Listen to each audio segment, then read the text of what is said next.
It's the time. We're on the internet. The early crew is here. All is as it should be. Chuck, hello, welcome in. Fosco, Crypt, and Savage, the early crew.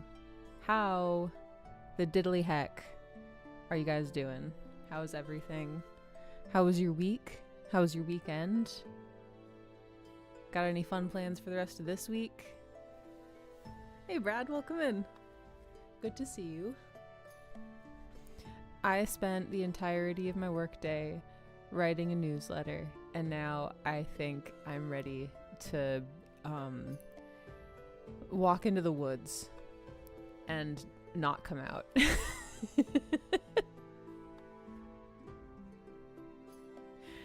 It's the time. Same, let's go. We'll start a commune. We'll never look at another screen for the rest of our lives. And that'll be that. And that's what we'll do. This is how druids are made. Nature embrace me. Just like throw some dirt on me and leave me there. I'm good. And missing person.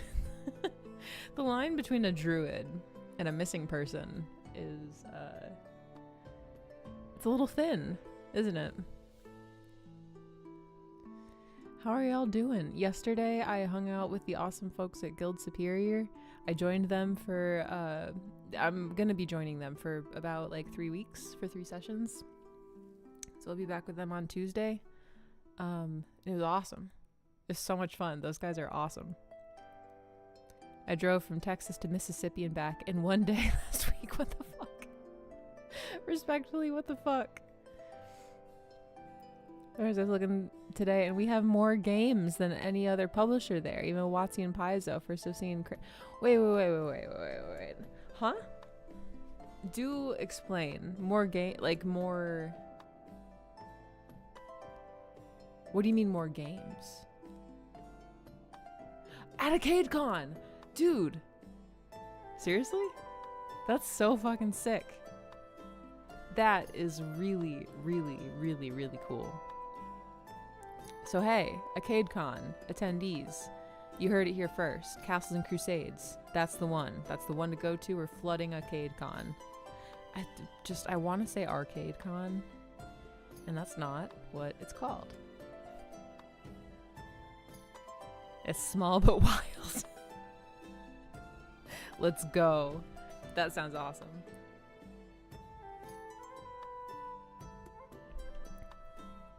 Was just checking out the latest Crusader teaser for the next issue, Tiny but Fierce. Hell yeah, dude! I have not seen that one yet. How was it? Hey, Disorderly Dice, welcome in. How are ya? Good to see ya. Come meet Astrid, our new 8-year-old castle keeper. She's gonna rock. Yeah. Chuck has been telling us about Astrid, our newest castle keeper in the fleet, in the troll dens, and she's gonna be running games at ArcadeCon. If you're gonna be at ArcadeCon, you don't want to miss it, because that sounds like it's gonna be freaking sweet. Yeah, I've not seen the latest Crusader teaser yet. From what I understand, it's gonna be like a winter issue. I'm very, very excited about it. We all got in our submissions on time, as I understand it. Ooh, is that a link? Hey, that's our new GM! That was from when you guys all, like, got food together, right?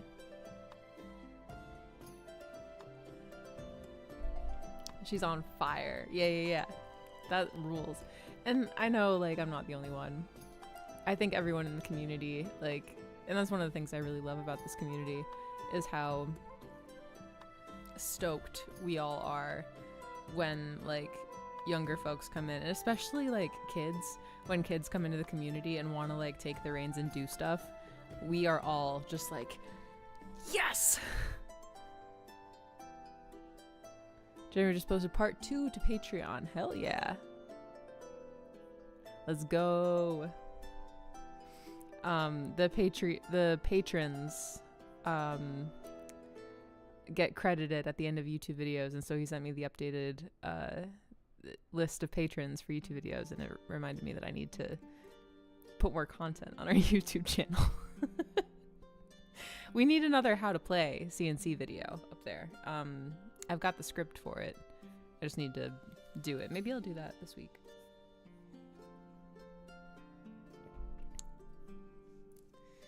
But yes, young CKs, they make our heart happy. It's so exciting. And more actual play stuff. Yeah. How is Trouble? Is he up here? I don't think he followed me up here. Trouble's doing good. He is in need of a haircut. He's looking a little scrungly. The hair is kind of getting in his little puppy eyes. Have a little bit of a hard time seeing, but he's doing his best. I think he's hanging out with his dad on the balcony right now. We actually, you know what? I'm gonna get into the nitty gritty of my life. Here's the exciting things that have been going on in my life. I switched Trouble over, and this is a professional endorsement. I endorsed this professionally. I signed him up for the farmer's dog. If any of you guys have heard of the farmer's dog, it's just like, they say like human grade, like dog food. It's like a subscription box for like dog food. And I know that this is like their marketing, and I'm falling for the marketing, but it's true and it's real that like, just like us, if a human person was to eat highly processed food for every single meal of our lives from when we're born to when we die, wouldn't be like a very healthy person. And dogs are kind of the same way. Like they're not meant to just eat like, you know, highly processed like food pellets for their whole lives. And they can, but I don't know. Trouble has never been a big eater. He's not very food motivated. And since switching him over, that has completely changed. Not only is he like more energetic, I can see it in his like body language, like that he's happier. And yeah, like I feel like it's very reasonably priced, and like it's just good quality food, and you know, it's natural, and it's just very good. So that is my professional endorsement of the farmer's dog. I like their mission and I like their company. So that has been the big thing going on for us the past couple of weeks. I like chicken pot pie. If someone would make chicken pot pie dog food, maybe it would be a different story. So me feeding my dog once a day a cup of dog bits is probably bad. I mean, I don't know. I don't know. Maybe not. I'm no dogologist. But I don't know. I like they're probably not supposed to just have like natural is good. Natural is good, I guess. Yeah, dog scientists. Let us know. Dogologist. All words are words. That's the best advice I've ever received. Natural is good for sure, just super expensive a lot of the time. Yeah, which is the biggest issue. Because there's a lot of dog food that's very affordable and then not super great for the dog, like long term. But technically has all the nutrients they need, but it like, you know, I don't know. So, something to consider. Natural dog food. He's happier. That's what I can say. He is way, way happier and like wants to eat. He would go, and he has been this way since he was a puppy, so it has never like worried me. But like would just go for long stretches of time without touching his food. When he was a puppy, I thought there was like something wrong. Like it would be like 2 or 3 days and he would just not be interested in eating at all. And nothing would help. And it was the same way with treats. Was not super like, you know, didn't really want to do stuff for treats. Hopefully he's not in here and hearing me say treats, but because now he likes them. But I don't know. It's nice to see him like excited to eat his food and like eating regularly, you know. I'll feed my cat to the dog and write a report on how natural feeding went. Yeah, please do. Please do. If you could have that on my desk by tomorrow, Crypt, that'd be great. My dog thinks his natural food is spaghetti. To be fair, I don't know what breed he is, so it could be true. Yeah. You never know, man. Here's the thing. Your dog deserves some spaghetti. Hey, Wiley, how's it going? How are you? We're just talking about how dogs deserve spaghetti today. Have you fed your dog spaghetti? Why not? Just give him some. Hey, Foxa, welcome in. Good to see you. How are you? Did you ever go to the Upper Peninsula?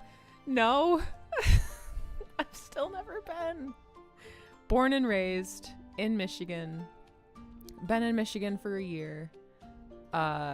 Never been to the UP. Nick's been. I have not. I totally didn't stop watching Attack on Titan. I beat out Attack on Titan. We just started solo leveling. I gotta say, I'm impressed. I'm into it. Our Jack Russell's favorite food was spaghetti. Oh, buddy. Spaghetti is scientifically good for dogs. Would you agree? Me? Yeah. Okay. I was just talking about Farmer's Dog. Now we're talking about spaghetti. Yeah. It's good for dogs. It's good for everybody. I wish we had spaghetti right now. It makes me upsetty that we don't have spaghetti right now. Alert the media. Northern Michigan and UP this summer on vacay. Spectacular. Oh my God, I can imagine. Like with everything just like all green and beautiful. I'm seeing videos right now of Lake Superior going crazy. It's actually, this year was the 50th anniversary of a famous shipwreck on Lake Superior. The Edmund Fitzgerald was a wreck on Lake Superior. Yeah, it's like the most famous one. The reason I know about it is because Cindy Hunter Morgan is an incredible poet from Lansing, and she has a book called Harborless, which is about Lake Michigan shipwrecks. All of the different poems are about shipwrecks in Lake Michigan, or sorry, not Lake Michigan, but the Great Lakes. And she has one in there about the Edmund Fitzgerald. I think I gotta like remember what frickin' happened to the Edmund Fitzgerald. I don't know if we know why it went down, but we do know that everyone aboard perished in that shipwreck. And it sank down to the bottom, and I guess like the water is oxygen rich. Hell yeah. The water is oxygen rich, I think. And because of the water being so oxygen rich, all of the bodies are completely preserved. It would have to be like no oxygen, I think. Oh, then it's oxygen poor. I think it would be like that. I think that's what would happen like in anaerobic. Okay. Yeah, then 29 souls lost. Yeah, the bell from the EF is at the Shipwreck Museum. Yeah, that's so fucking cool. Did you go to the Shipwreck Museum? Yeah, you just said you visited the Shipwreck Museum. That's fucking sick. I want to go there. I very much would like to go there. It's designated an official like grave site, that wreck. You're not allowed to go there. You can't disturb the people that are there. If I were a person on the Edmund Fitzgerald and my ghost was just in the boat and I had an opportunity to like go home and be a ghost in like a comfy house, and they were like, "Nuh-uh, no moving these corpses," I'd be pissed. I'll say it. That would be a bummer. The specific location isn't published. Yeah. It's cool. It's cool, man. The Great Lakes are fucking sick. Hang on, I'm actually gonna put in a link to Harborless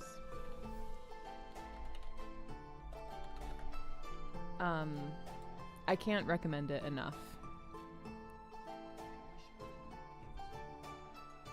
That'd be pretty cool. That'd be pretty cool if we did that. Nick just said maybe we should go this weekend. Okay.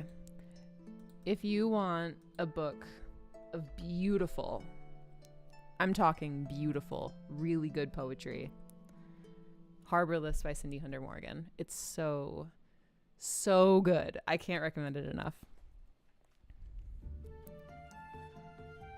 You can't be there? Where? We can't tell you, but you can't be there. Yeah, and isn't it kind of fucked up that like you being like ignorant is not a legal defense, so you can't just say like, well, I didn't know, if you like get in trouble for it. Well, going to the upper is your quest for the winter. If you fail, you must explore the wreck of the Edmund. Fuck! All right, we gotta go. We've received a quest. Oh, dang. It's our quest now to go there. And if we fail, I mentioned we were watching Solo Leveling, and there's consequences to not completing quests. So if we fail the quest, we have to explore the Edmund Fitzgerald. So we have to go. A go collapse, Chuck. Thank you for hanging out. It was lovely to see you. I hope that you have a lovely sleep and rest up and feel better. Hey, Saltwater, welcome in.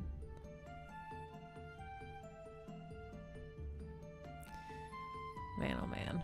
Surprising how clear the water is in Lake Michigan, Huron and Superior. Yeah, man, Lake Michigan is really something. When I was a kid, I would go to a summer camp in Traverse City, and once every, like, you know, for one day in that summer camp, we would all go to Lake Michigan. And that was the first place that I could remember, like, going and then not being able to see a beach on the other side of the water. And just, like, I mean, you can't believe that it's not the ocean. And then it's so clear and, like, crazy. The Great Lakes are awesome. So, good times. That sounds like you had a great time up there at the museum. That sounds really, really cool. Actually, I was thinking about whether or not this would be the vibe. I wanted to maybe run a temperature check with you all as my guinea pigs. I'm writing an adventure. And the premise is that this is an adventure that can be completed by any number of people at any level. We out here imaginitating. We're having critical levels of thoughts, actually, so we might need to, like, sound the alarm, because if we get any more thoughts in here, we're gonna have a pretty serious problem. I smell something burning. It might be toast. About evil fucking wizard.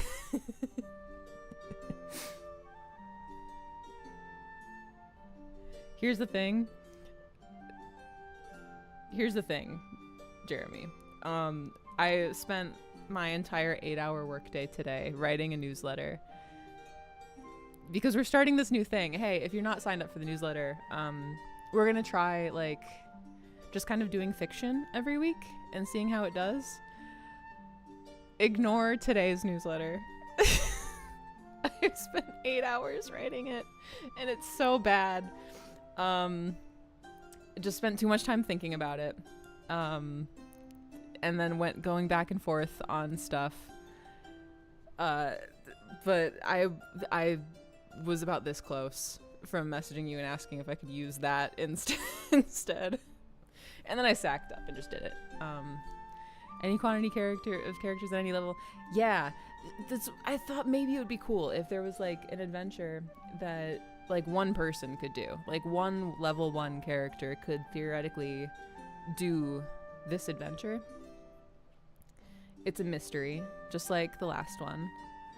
Are you guys cool if I, like, read you the background text? It could be set in Aihrde, because there's a lot of Aihrde that isn't developed. It takes place in a kingdom called Carvalis, and its capital, which is called the Floating City. And it's called the Floating City because the city capital kind of spans this cliff overhang that kind of like perches and reaches precariously out over the sea. And so it kind of like floats over the water. It takes place in a kingdom. There is stuff that happens. It's set in a place. And it could be aired. Maybe it could be aired. I guess I don't see why not. Okay, I'm going to read the background. This is not the full story. Let me know what y'all think. 2 years ago, infantryman Adonis Flatch was stationed by his captain to the village of Blencolgo. In times of peace, Carvalan soldiers are called on to patrol the surrounding lands of the floating city, and their stations are changed pretty often. Infantryman Flatch would remain there for the summer, serving the villagers to the best of his ability and ensuring their safety from the monsters that occasionally prowl the nation's borderlands. Hey, Misfits, welcome in. I'm pitching an adventure. His assignment was moved after just 2 weeks. Flatch was quietly collected from Blencolgo by Commander Gellin and a small squadron of soldiers. He was escorted out on horseback. Blood stained their tracks out of the village until the next rain. Officially, the massacre of Blencolgo never happened. There is no mention of it in the civic records of Carvalis. The 14 villagers who died that day were lost in a monster attack, which the city guard proudly stopped. The Carvalan government sent a stipend to the families of the deceased, along with a shipment of expensive items for the village to enjoy. There were children among the dead, women and elders. That July was the driest the region had experienced in 30 years. The people of Blencolgo demand justice. For 2 years, they have pooled all of their resources, scraping together enough money to hire a capable mercenary company to track down Flatch. A friend of the village saw him enter the Noggin Room Tavern and Inn in the Floating City 2 nights ago. He has not exited. Flatch will be protected by the Carvalan Thieves Guild. He's been in their pocket the whole time. Your contract is simple. Give Flatch what he deserves. So that's the premise. That's the background of the adventure. And then there's twists. There's twisty twists that twist around. And it's a little bit of a mystery. It's a little bit of a thriller. A little bit of a little adventure, maybe. But one person could theoretically do this and succeed. And yeah. So, does that sound like a thing? Is he a regular guy or the best of the best? Well, I mean, it kind of depends on how cool you are with murder. It's called The Butcher of Blencolgo. Hey, Vamp! Vamp, how's it going, man? How's it going? Good to see you. Thanks for coming in. You guys, Vamp Wickman is one of the players in Guild Superior's Tuesday game that I was very, very lucky to join last night, and I'll be back next week and then the week after that. How are you, buddy? Sounds good, Hippo? Oh, man, thank you. I was writing an email. We're hunting down Flatch and beating his head in? Yeah.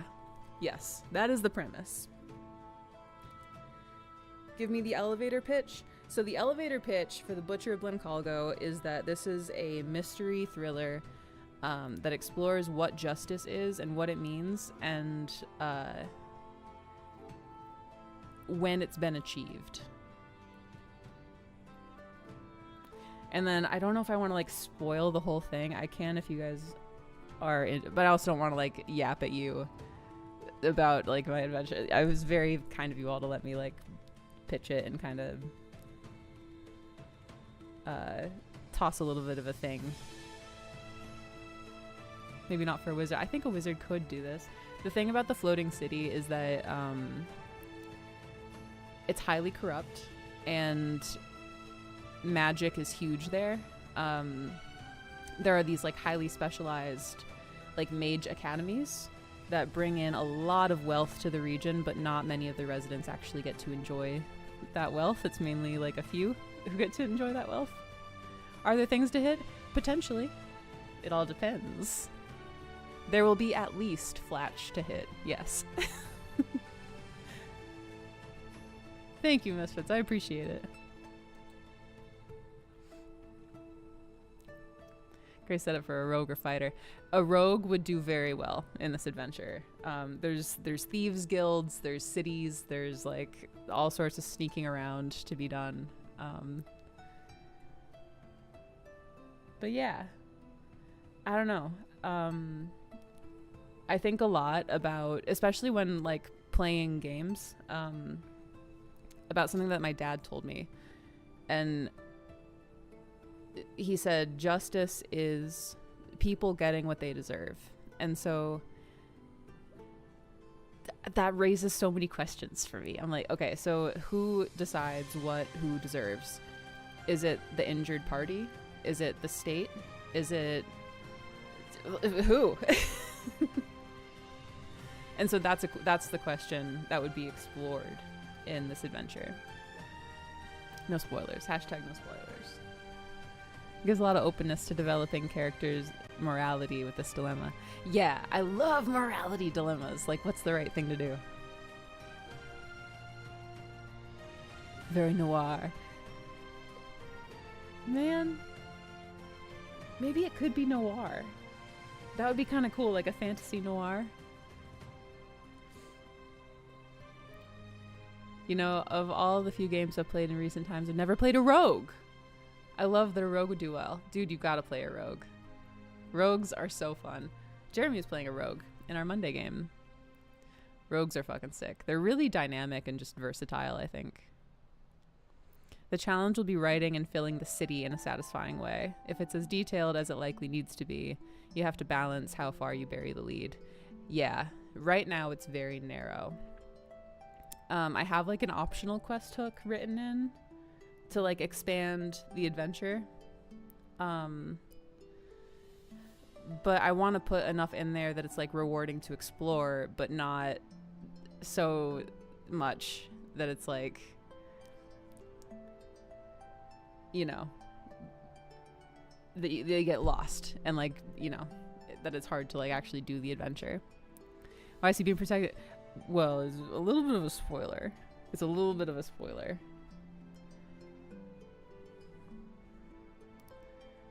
That add a twist to that dilemma. Things are not what they seem at first. Go beyond the surface level. Exactly. Yeah. There's okay. If you don't want spoilers, turn off your volume. I will go like this when spoilers are done. 3, 2, 1. Okay.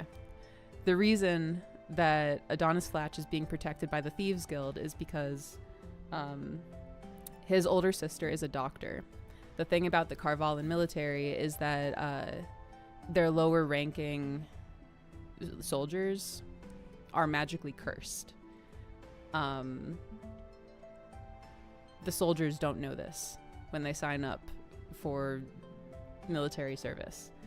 The effects of this curse are that like very suggestible to establish leadership, not a lot of empathy, and their brains give them big dumps of serotonin whenever they behave violently. And so Adonis Flatch is one such person who's plagued by this curse and doesn't realize it. But underneath the Noggin Room Tavern and Inn, what's actually there is more than just like a Thieves Guild base. There is like a bunker for the Thieves Guild underneath this tavern, which is owned and operated by the Thieves Guild. But below that is actually an unlicensed clinic. They provide specialized medical service to people for free, but would definitely be put to death for that were authorities to discover it because of, ooh, you're endangering the population by doing unlicensed magic, but also you're not paying the exorbitant taxes that we would be demanding of you, killing your ability to provide this care to people for free. And the clinic serves the Thieves Guild, hence the Thieves Guild's loyalty. So Flatch's sister is a doctor who has been working on a cure for this, for this curse. And so he is there in the clinic, bedridden, paralyzed, recovering from this procedure. So that's why. Spoilers are done.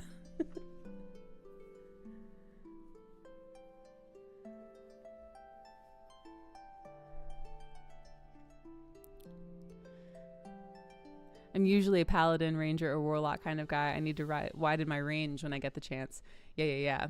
I'm excited to see people play the warlock when the Adventurer's Backpack becomes widely available.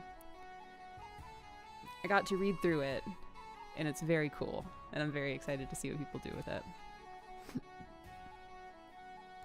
For those who are worried about spoilers, the true power and magic of the land is friendship. It's been friendship all along.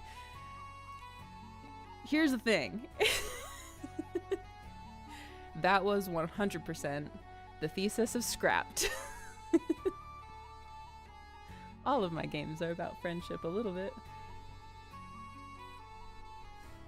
So yeah, thank you for letting me toss that pitch y'all's way, and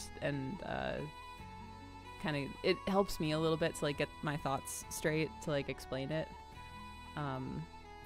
So thanks. Yeah, you'll be able to decide what to do with this dilemma once you learn this information. So yeah, you're just secretly making a My Little Pony fanfic. Yeah, that'd be crazy.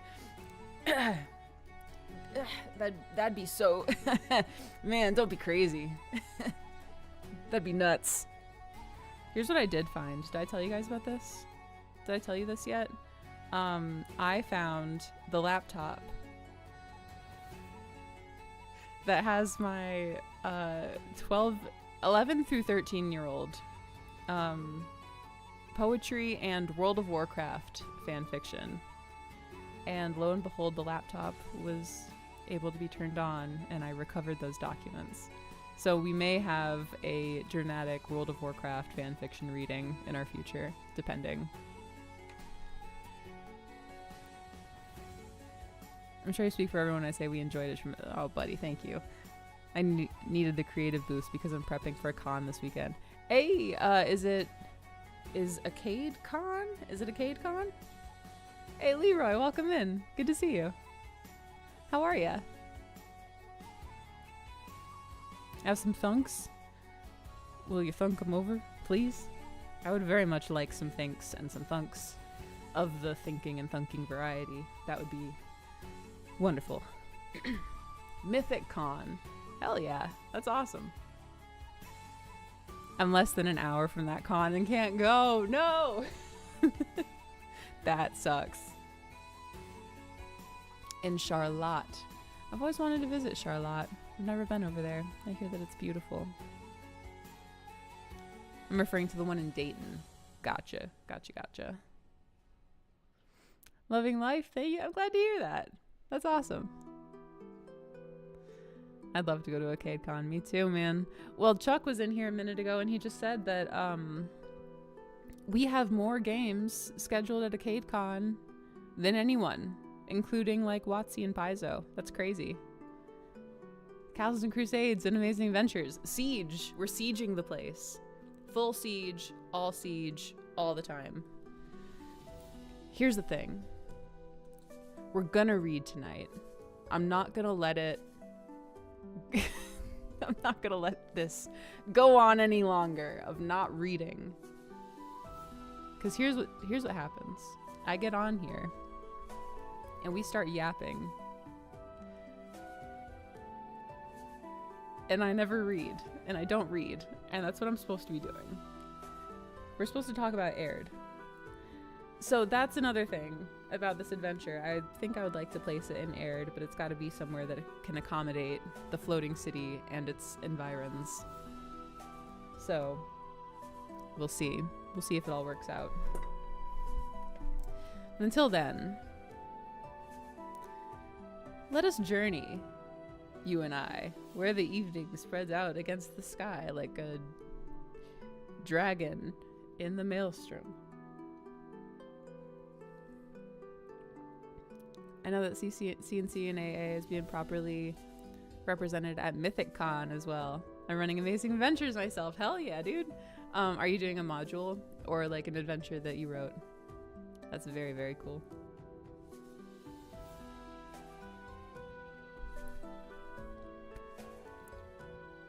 Last we left off with Aihrde. We're reading through the Codex. For anyone who would like to follow along, we are on page 183. I do really like the notion of one-on-one adventures for level 1 characters. Yeah, that's the thing. I wrote this adventure for my dad because I would like to run it for my dad. Because I would like to put him into a thought experiment and see what he does.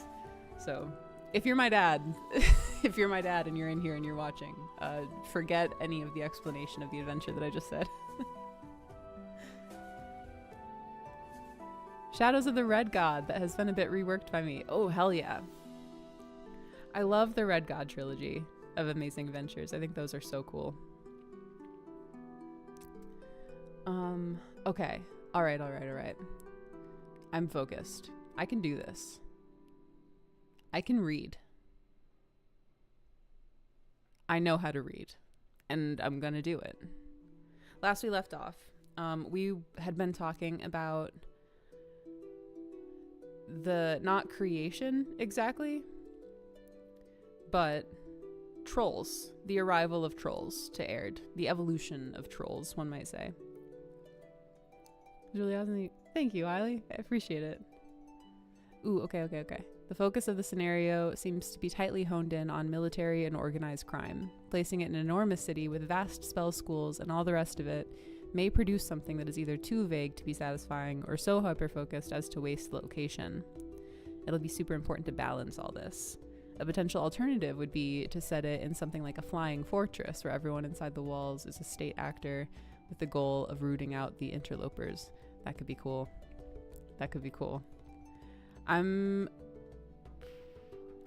Would you do me a favor and message me that in Signal?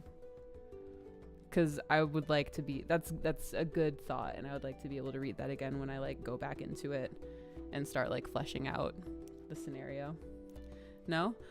Oh my god, wait.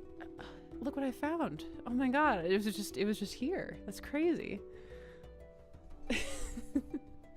Well, you can read. I'm gonna read. I'm doing it. I'm gonna read. I'm not getting distracted anymore. I'm not gonna be distracted. We talked about the trolls. We're in the days before days. But those days are ending. Not yet, but soon. We're on page 183. If you would like to follow along, grab yourself a beverage, get cozy, and hey, trolls are.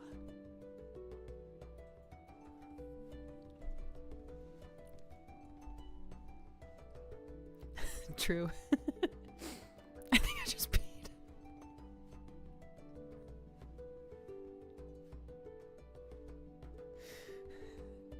I'm going to read. I'm not distracted by pee. I'm stronger than pee. Okay. It had ever been Aird's joy to fashion things great and small. So he turned once more to the labors of creation, into the great forests and plains, rivers and seas, mountains and hills and swamps he placed other living things, beasts, fish, and birds. These were simple tasks, made with only slivers of his self. Few of them knew his mind, or even their own. These animals wandered the world, propagating and evolving, heedless of their creator's desires or intentions. The Evorgans seemed to enjoy their company, for few of these animals caused them harm, and never with malice. For his part, The All-Father watched in amazement when, after many years, certain of these creatures changed. Is that a typo? Sorry, hang on.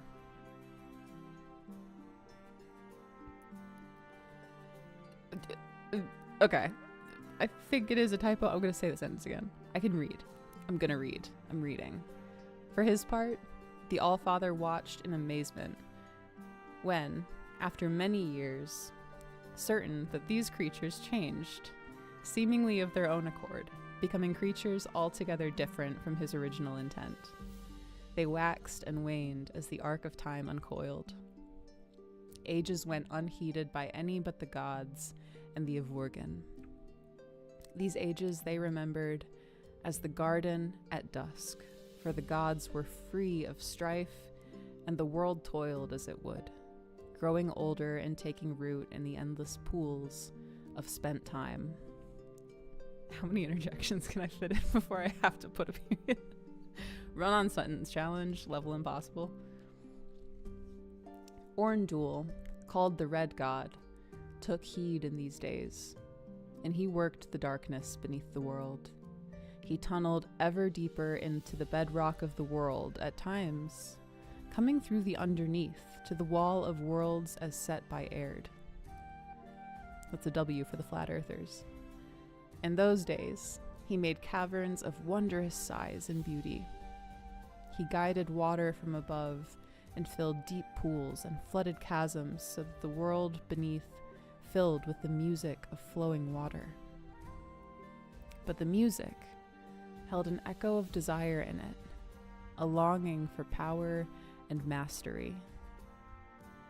And the waters were dark and cool and dangerous.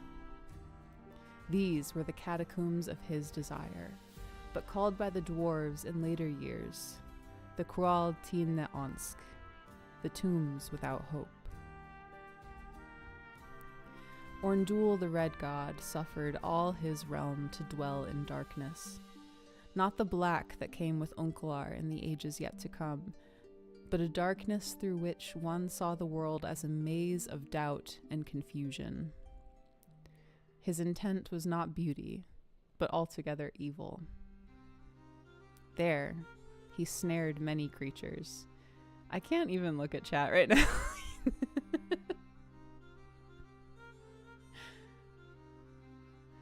They never returned, or in time their minds twisted to a reflection of his own. He then cast them out of his caves, and they wandered the land, bringing with them doubt and confusion. They were the first signs of the evil that he would inflict upon the world for many ages to come. Orndul did not only fashion the dark of caverns, but it was he that set the stones on fire. He created gems and jewels, rubies, sapphires, diamonds, and black opals, gold too, and silver and platinum, and in these he set the echo of his voice, so that almost all those creatures who came after could not look upon his stones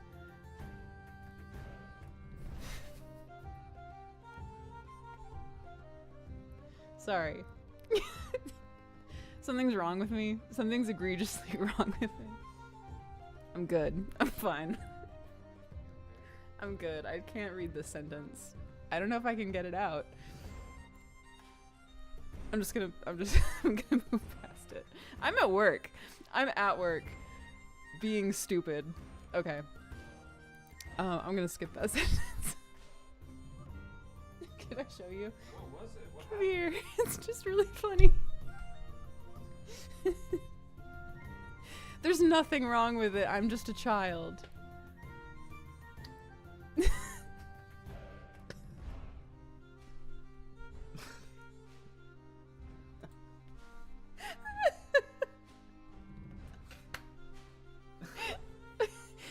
It's not funny. It's not funny. It's not funny. It's an ordinary sentence. It's completely regular. And I'm regular. I'm gonna leave you alone. I understand. Anyway. I'm glad you guys all found the passage. Only the purest. Okay, I'm regular. I'm good. Only the purest could cast the red god from their minds. And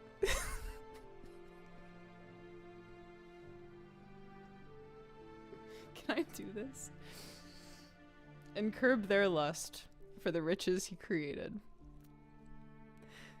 Orndul set these stones in the earth, hidden away in deep... Stop laughing, because I'm gonna lose it. Orndul set these stones in the earth, hidden away in deep pockets or veins, where only he or his shadows might find them. I'm losing my mind. I'm going actually crazy. I spent 8 hours trying to write about fighting a snake man. Oh my god. Okay. Well, actually, the first, 4 of those hours was trying to write about glaives. I'm weak. I'm weakened. Don't judge me.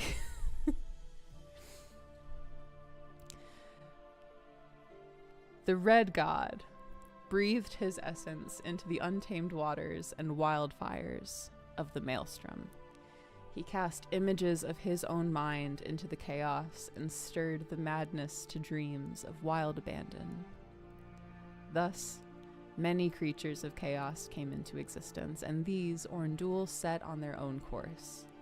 And they carried no memory of him, nor thought of word or deed did they do in his favor ever after, unless it was by happenstance or the cause of some device he laid at their door. And from them came both great harm and timely aid to the peoples of Aihrde in future ages. Hey Manfred, welcome in, good to see you.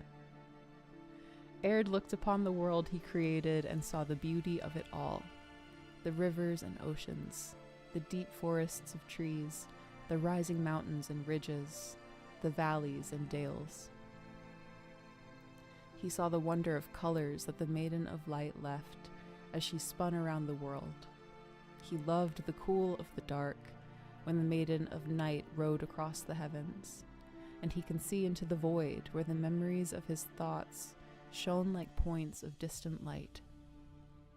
The world stood at creation, and Aihrde was pleased, and so it was the garden at dusk, as the days before days unfolded. I would pour boiling milk on Orndul's skull, on his exposed skull. I think I would make him eat temporary blindness soup.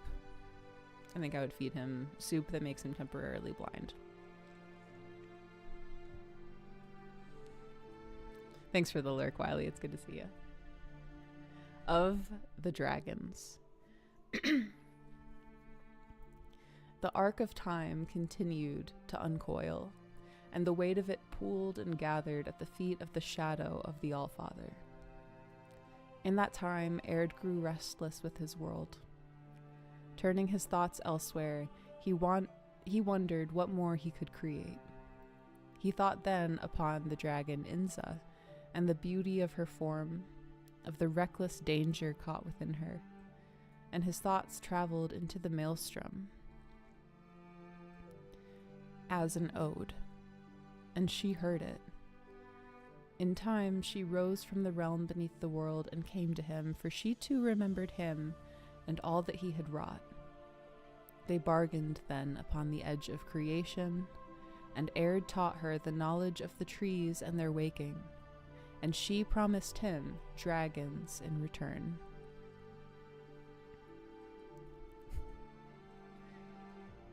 When this bargain was struck, Mordias grew wroth with Aihrde, for she feared the dragon more than aught else. She called upon him to break off his bargain and yield no knowledge of the trees whose roots came even to her doorstep.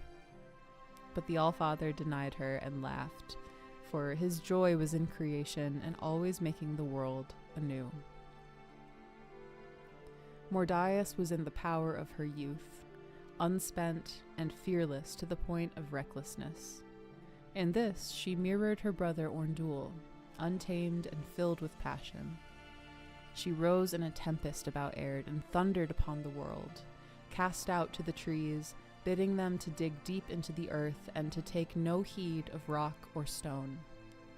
The plants of the world did as she bade them, and they dug into the dirt, their roots pushing into any crevice, great or small, driving ever deeper. They broke rock and stone, and they changed the earth in ways none could have predicted.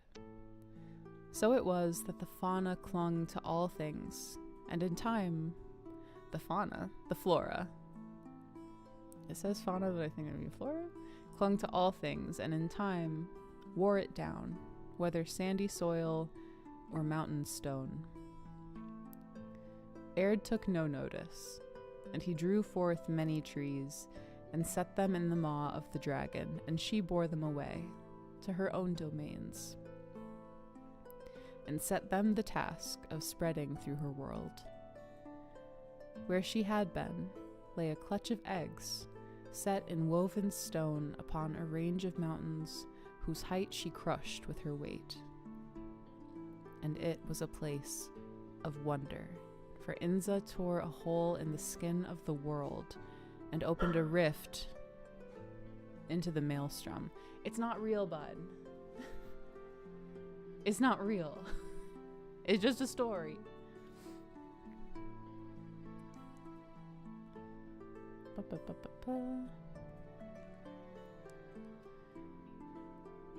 The maelstrom ravaged her flesh so that she bled into it. Where her blood and the chaos mingled, a deep abiding pool remained, the nest of dragons. Hey Rova, thanks for coming in. Thanks for the lurk, buddy. How many eggs Inza left, none now can say, but Aihrde took them all, laid warm earth upon them, and sat over them, singing the language of creation, his voice like a blanket upon their leathery shells. When at last they hatched, he was amazed. Their serpentine forms slid forth into the world. Some flew, others crawled, and still others slipped into the rocks and vanished. They were of many colors and shapes. Some were long and thin, others wide and heavy. They had wings and a keen intelligence Aihrde had not expected. In this way, dragons came to be.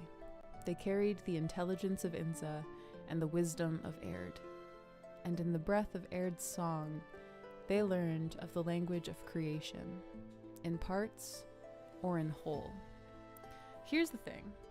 It says the intelligence of Inza and the wisdom of Aihrde, which makes me think that, like, that's a difference between the two of them, that Inza is intelligent and Aihrde is wise. If we go with the idea that wisdom is like intuition and like street smarts and like vibes, that feels a lot more like Inza to me, that she's like vibes based, and that Aihrde is the more like exacting, I'm going to create things, like a cerebral kind of personality.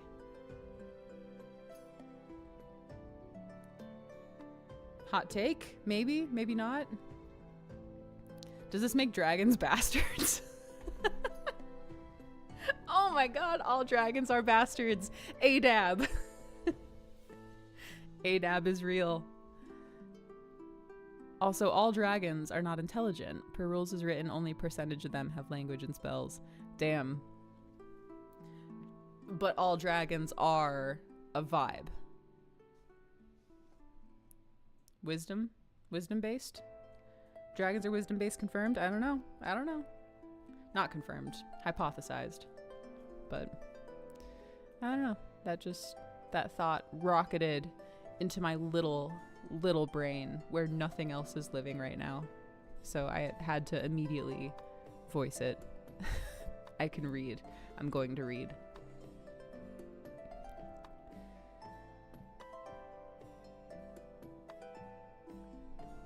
In the breath of Aird's song, they learned the language of creation, in parts or in whole. In those days, they were numerous and powerful beyond imagining. They soared upon the heights, commanding the wind, or they plunged into the deepest of the seas, breathing water. They fought terrific duels in the clouds, upon the land, and beneath the seas, for nothing save the lust of battle.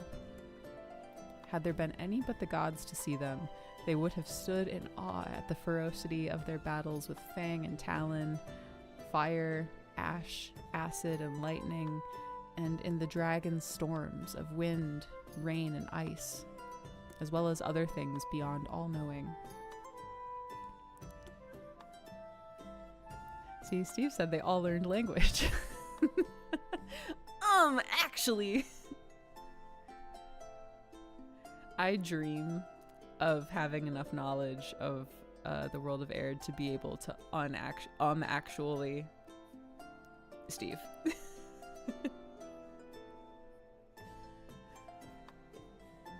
Of them all, the first to hatch was more striking than all the others, and in the breath of Aird's song, he alone learned the language of creation in all its manifold parts.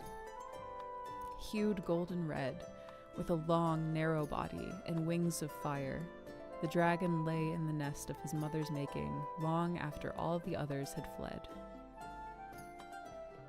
He devoured the shells of the eggs about him, and thus came to know all the dragons and the secrets of their yoke.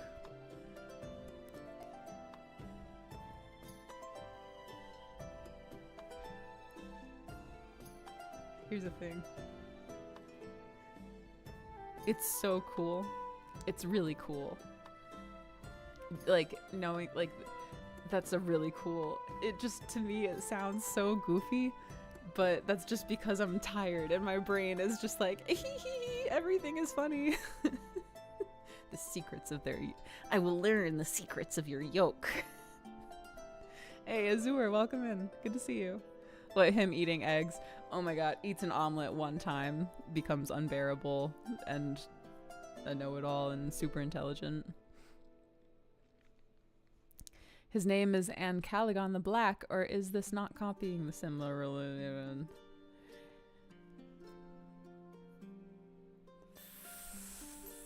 I know it and I don't need to look. I'm not looking at the text.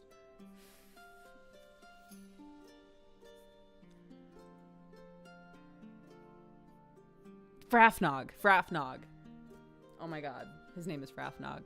My brain was yelling eggnog. That's not his name. That's definitely not his name. Like some kind of yolk.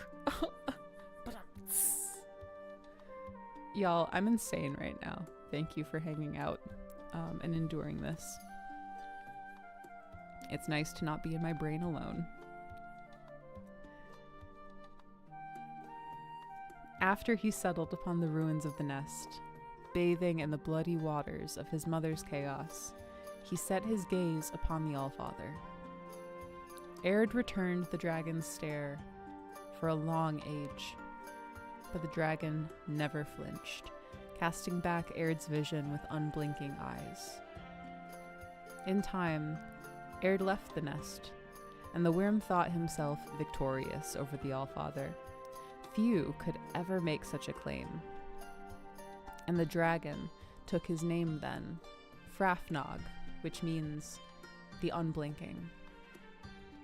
Though he took other names besides, known only to him and no other, Frafnog was that which he bore in all the ages of the world.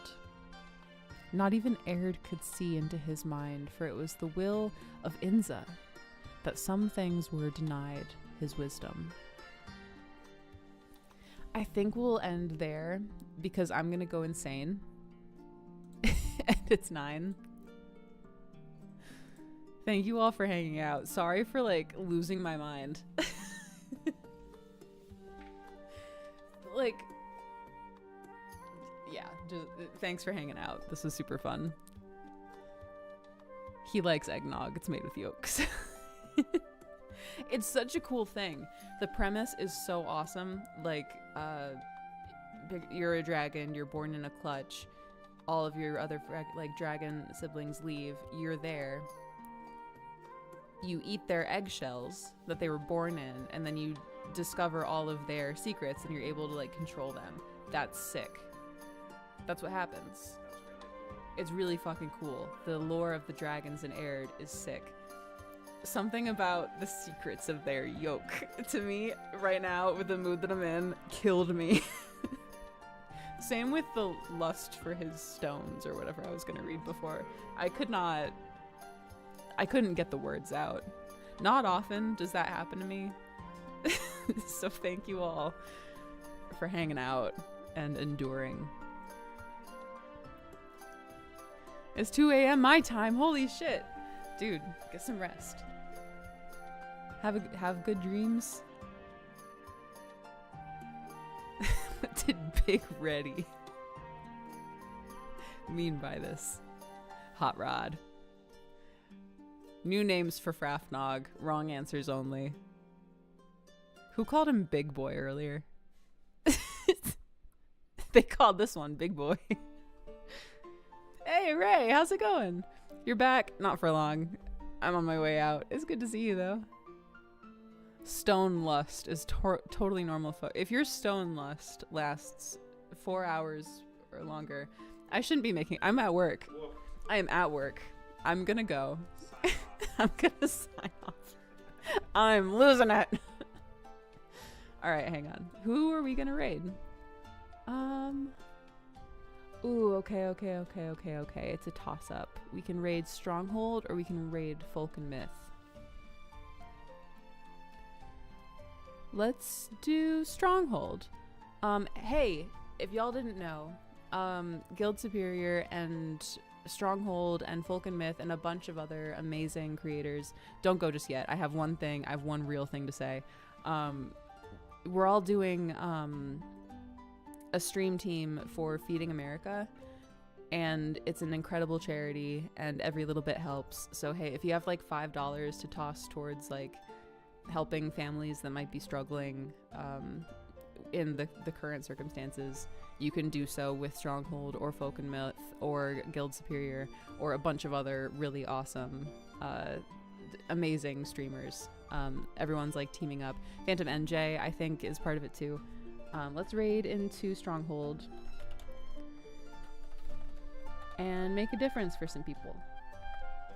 If you have a minute to hang out and say something nice about Stronghold's stream, please do so. It makes people's days when that happens. There's nothing like being on the receiving end of a raid and then the community comes in and is just super awesome. So if you have a second to spare to just chat with them for a minute, I know it would mean the world. I'm going to be in there doing the same.